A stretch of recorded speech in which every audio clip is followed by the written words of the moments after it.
ನಮಸ್ಕಾರ ಎಲ್ಲರಿಗೂ welcome back. ನಾನು ನಿಮ್ಮ ಮಂಜು. ನೀವು ನೋಡುತ್ತಿದ್ದೀರಿ ಮಂಜು ಸ್ಟೋರೀಸ್. ಕನ್ನಡಿಗರ ಬೆಂಗಳೂರು ತಂಡ ಆರ್ಸಿಬಿ ಇದೀಗ ಸಾಲು ಸಮಸ್ಯೆ ಸುಳಿಗೆ ಸಿಲುಕಿ ಒದ್ದಾಡುವ ಪರಿಸ್ಥಿತಿ ನಿರ್ಮಾಣ ಆಗಿದೆ.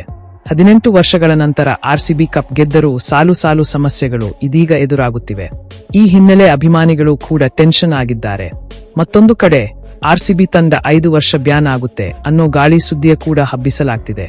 ಹೀಗಿದ್ದಾಗಲೇ ಆರ್ಸಿಬಿ ತಂಡ ಮಾರಾಟ 17,000 ಕೋಟಿ ರೂಪಾಯಿಗೆ ಕರ್ನಾಟಕದ ಪ್ರಭಾವಿ ರಾಜಕಾರಣಿಯಿಂದ. ಆರ್ಸಿಬಿ ತಂಡದ ಕುರಿತಾಗಿ ಇದೀಗ ಬಿರುಗಾಳಿಯೇ ಎದ್ದಿದ್ದು, ನಮ್ಮ ಬೆಂಗಳೂರು ತಂಡ ಬ್ಯಾನ್ ಆಗುತ್ತಾ ಅನ್ನೋ ಆತಂಕದ ಚರ್ಚೆ ಕೂಡ ಎಲ್ಲೆಲ್ಲೂ ಜೋರಾಗಿದೆ. ಇದಕ್ಕೆಲ್ಲ ಕಾರಣ ಆಗಿದ್ದೆ ಚಿನ್ನಸ್ವಾಮಿ ಬಳಿ ನಡೆದ ಕಾಲ್ತುಳಿತ ಕೇಸ್.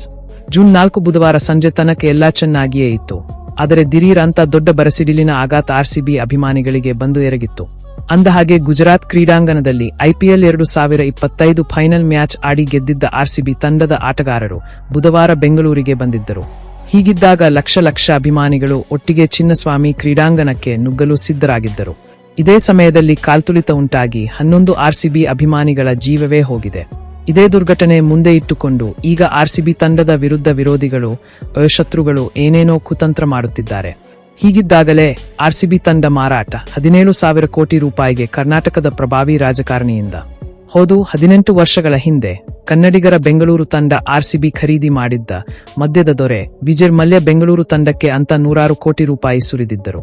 ಆದರೆ ಈಗ ನಮ್ಮ ಆರ್ಸಿಬಿ ತಂಡ ಮೌಲ್ಯ ಸಾವಿರಾರು ಕೋಟಿ ರೂಪಾಯಿಗೆ ತಲುಪಿದೆ.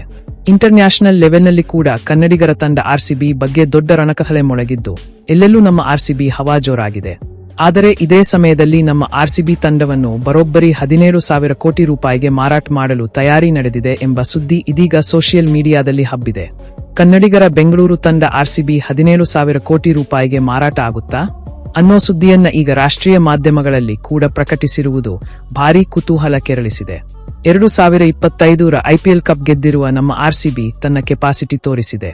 ಇದೇ ಸಮಯದಲ್ಲಿ ರಾಯಲ್ ಚಾಲೆಂಜರ್ಸ್ ಬೆಂಗಳೂರು ತಂಡದಲ್ಲಿ ತಾನು ಹೊಂದಿರುವ ಷೇರು ಮೌಲ್ಯ ಅಂದರೆ ಪಾಲನ್ನು ಈಗ ಮಾರಾಟ ಮಾಡಲು ಬ್ರಿಟನ್ ಮೂಲದ ಕಂಪನಿ ಮುಂದೆ ಬಂದಿದೆ ಎಂಬ ಸುದ್ದಿ ಸಂಚಲನ ಸೃಷ್ಟಿ ಮಾಡಿದೆ. ಬ್ರಿಟನ್ ಮೂಲದ ಡಿಯಾಜಿಯೋ ಕಂಪನಿ ಕನ್ನಡಿಗರ ಬೆಂಗಳೂರು ತಂಡ ಆರ್ಸಿಬಿ ತಂಡದಲ್ಲಿ ಇರುವ ತನ್ನ ಪಾಲು ಮಾರಾಟ ಮಾಡಲು ಚಿಂತನೆ ನಡೆಸಿದೆ. ಈ ಬಗ್ಗೆ ತಜ್ಞರ ಸಲಹೆ ಕೂಡ ಪಡೆಯುತ್ತಿದೆ ಎಂಬ ಸುದ್ದಿ ಹಬ್ಬಿದೆ. ಆದರೆ ಈ ಬಗ್ಗೆ ಇನ್ನೂ ಅಧಿಕೃತ ಮಾಹಿತಿ ಸಿಕ್ಕಿಲ್ಲ. ಹೀಗಾಗಿ ಕುತೂಹಲ ಕೂಡ ಹೆಚ್ಚಾಗುತ್ತಿದೆ. ಇನ್ನು ಸ್ನೇಹಿತರೆ, ಈ ವಿಡಿಯೋ ನಿಮಗೆ ಇಷ್ಟವಾಗಿದ್ದರೆ ಲೈಕ್ ಮಾಡಿ, ಶೇರ್ ಮಾಡಿ, ಸಬ್ಸ್ಕ್ರೈಬ್ ಮಾಡಿ. ನಮಸ್ಕಾರ ಸ್ನೇಹಿತರೆ.